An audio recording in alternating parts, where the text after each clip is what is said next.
저녁 식사 도중 한 여성이 통화를 멈추지 않습니다. 남편이 불편한 기색을 내비치지만 여성은 아랑곳하지 않는데요. 결국 남편은 휴대전화를 강제로 빼앗고 이어진 행동은 더 충격적이었습니다. 과연 이 부부에겐 무슨 일이 있었던 걸까요? 자, 실제 사연을 당사자 특정을 이유로 일부 좀 각색했다는 점 먼저 말씀드리겠습니다. 자, 오늘은 말이죠. 끝사랑이라고 믿었던 남자와 결국 아주 끝장을 봤다는 아픈 사연입니다. 네, 사연의 주인공은 50대 여성 최 씨입니다. 한 번에 이혼을 했어요. 근데 근래 들어서 사별을 한 남자를 만나서 새로운 인연을 시작했다고 합니다.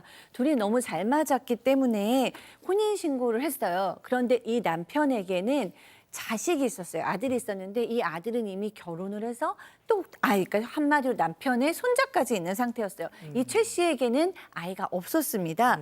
근데 이제 뭐 크게 식을 하기는 조금 어려워서 혼인신고만 하고 조촐하게 가족 식사를 했어요. 그런데 그때 아들이 왔습니다. 처음 만난 거예요. 네네. 그런데 눈길 한번 안 주는 거예요. 아하. 그래서 친절하게 계속 말을 시켰는데 그래도 네, 아니요만 대답을 하고 뭐별 대꾸도 안 하더니 나중에 딱 한다는 말이 이런 겁니다. 이제 아버지 밥이나 청소는 걱정 없네요. 라고 얘기를 하는 거예요. 나를 새엄마가 아니라 가사 도우미 정도로 생각하는구나 라는 생각이 들어서 굉장히 속상했지만 잘 애써 넘기셨다고 합니다. 자, 그래도 아내를 챙겨주는 건 남편 단 한 사람이겠죠.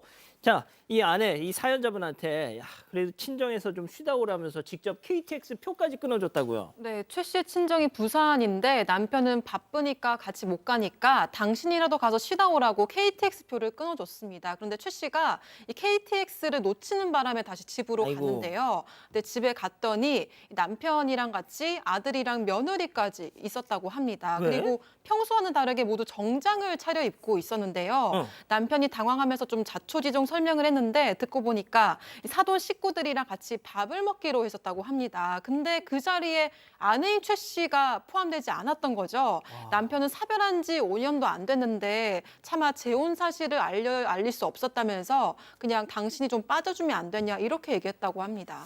박 변호사님, 이거 그러면 KTX 표 끊어주면서 당신 친정 좀 갔다 와, 부산 친정, 이거 그냥 빌드업이었잖아요. 예, 딴 데 보내려고 여기 못 오게 하려고. 또 있습니다. 이거 말고도요.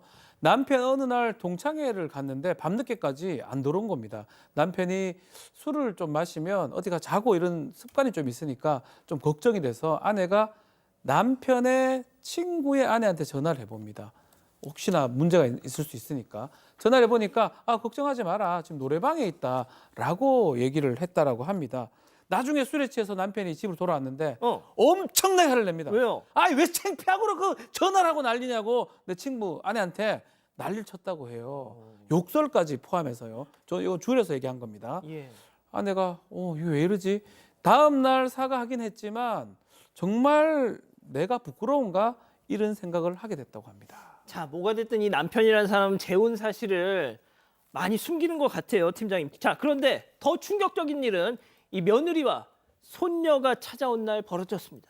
그렇습니다. 얼마 후에 그 며느리가 5살 난 손녀딸 데리고 방문을 해가지고 그다음에 며느리는 아이를 놓고 나갔습니다. 일본에 나가니까 어떡합니까? 이 최 씨 같은 경우에 아이하고 놀기 시작하는데 놀기가 쉽지 않거든요. 놀다가 잠깐 한눈 판 사이에 그만 장난감에 발이 걸려서 아이가 넘어졌는데 아이고야. 입술을 다친 거예요. 아하. 그러니까 나중에 이제 며느리가 왔습니다. 근데 입술 다친 걸 보더니 뭐라고 했냐면은 잘 좀 보시지 그랬어요. 이렇게 말한 거예요. 그러니까 이 최 씨 입장에서는 좀 미안하기도 하니까 괜찮아. 연고 바르면 괜찮을 거야. 걱정하지 마 했더니 다두겠습니다. 그랬더니 이 며느리가 인상을 팍 쓰면서 뭐라고 했냐면은 어머니 만약에 진짜 손녀였다라 하더라도 괜찮다.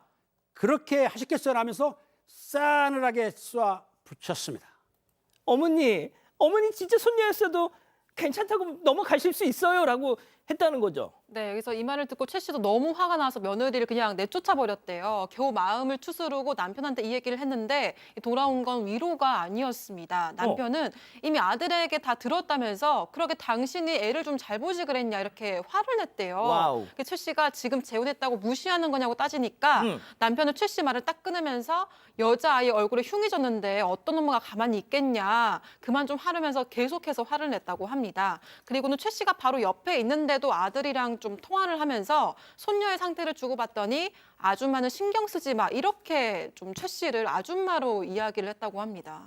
야, 아들아, 아줌마는 신경 쓰지 마. 아유, 이건 진짜 너무 결혼 왜 했어, 그럼? 그러니까요. 그래서 이제 며칠째 둘이 말을 안 하고 밥도 따로 먹었어요. 근데 이제 어느 날 이 최 씨가 혼자서 밥을 먹고 있었어요. 근데 남편이 오더니 자기 밥을 떠가지고 와서 같이 먹더래요. 그래서 그냥 그런가 보다라고 했는데 그때 이 최 씨의 친구가 전화가 왔어요.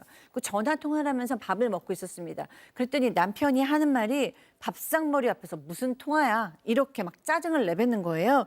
근데 그거를 이제 들은 거예요. 친구가 너무 당황해서 이 최 씨가 아니야 신경 쓰지 마 그냥 마저 얘기해 이렇게 얘기를 했대요. 그랬더니 순간 남편이 이 휴대전화를 확 낚아채더니 국이 담긴 냄비에다 넣어버렸다고 합니다. 휴대폰을? 네. 그래서 이제 놀란 최 씨가 소리를 확 질렀어요. 그때 남편이 더 크게 소리 지르면서 당신 같은 여자랑은 못 산다고 당장 이혼하자고 그렇게 막 난리를 피웠다고 합니다. 자, 재혼 6개월 만에 벌어진 상황입니다. 자, 남의 편, 남편 역할은 박지훈 변호사. 자, 내 편이 없어 아내 역할은 박상희 교수. 자, 별별 극장 레디 액션. 이혼 소리를 해도 내가 하지. 당신이 뭔데 이혼 얘기를 야, 꺼내? 이 봐라, 니처럼 예민하고 그 남편 무시하는 여자랑 왜 사노? 어? 막 성인 군자도 니랑 3일을 또 못 버틴다잉? 어이? 사람 무시하고 아내 취급 안 해준 건 당신이잖아. 아니 이럴 거면 도대체 왜 나랑 결혼을 했어? 아하이 참네, 우리 아들 하는 이야기 못 들었나? 밥이라도 잘 챙겨줄 줄 알았지. 니 삐졌다고 밥도 안 해주고 이게 뭐고? 당신한텐 잘난 아들이랑 며느리 그리고 손녀만 가족이지 나는 그냥 식모지. 그래, 식모. 식모다. 네가 그 부모 마음을 알겠나? 손녀 입술 때 피가 나잖아. 내 할배 마음에는 피눈물이 나는 기다. 알겠나? 와, 내가 진짜 당신 같은 인간이랑 재혼한 거 그게 진짜 내 인생 천추의 한이다. 끄지라. 자, 그럼 오늘의 궁금증 짚어보죠. 와우. 자, 팀장님 이거 읽어볼 필요도 없습니다. 어떻게 해야 됩니까? 요거 제가 보기에는 이 남편 같은 분은 애정으로 결합한 게 아니고 아들이 말한 게 정답이에요. 요거 밥을 해결하고 빨래 해결하고 가사 도우미로 섰기 때문에 이 여성분 이 남편한테 이혼하면서 위자료 청구해서 이혼하시고 새 생활을 찾으세요.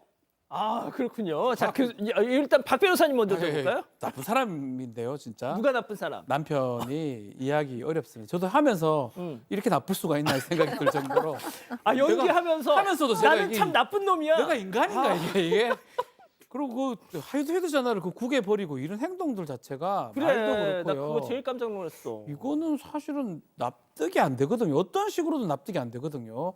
어떻게 이 사람한테 이 사람하고 살 수가 있을까요? 이혼을 하는 게 맞지 않나 이런 생각을 합니다. 그러니까요, 교수님. 아, 네. 좀 어렵네요. 왜냐하면은 저는 남편도 맨 처음엔 잘 살고 싶어서 재혼했을 거라고 생각해요. 뭐 식모가 필요해서 그렇게 아이도 있고 손녀도 있는데 막 결혼하게 되지 않죠. 근데 이제 저는 사실은 맨 처음부터 좀 위험한 결혼이었다. 왜냐하면 혼인신고를 한 후에 자녀를 만났어요.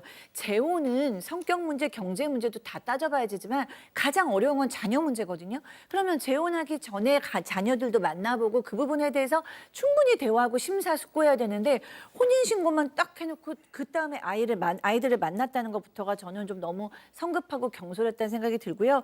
이 최 씨가 사실 이혼을 한 적이 있기 때문에 이번에 이혼을 하시면 두 번째 이혼이라 최 씨도 더 괴로우실 수 있어서 저는 ABC부터 다시 한번 남편하고 이렇게 대화를 해서 좀 다시 좀 만들어보는 기회를 한 번 정도는 더 주시면 어떨까라는 생각도 들어요. 근데 해봐도 계속 변화가 없다. 아들, 며느리 다 똑같다. 그러면 못 사시죠. 뭐 이혼을 3번 해도 4번 해도 못 사는 건 못 사는 거니까요. 이혼해야죠. 아유, 네, 진짜. 가족분들도 많이 그렇게 얘기하시는데요. 레몬트리님, 당장 이혼하세요. 속 터져서 못 보겠습니다라고 하셨고요. 곰푸님도 이혼합시다. 식모살이 왜 하고 있습니까?라고 하셨습니다. 가족 여러분, 여러분들의 구독이 사건 반장의 힘이 됩니다. 구독과 좋아요 부탁드립니다.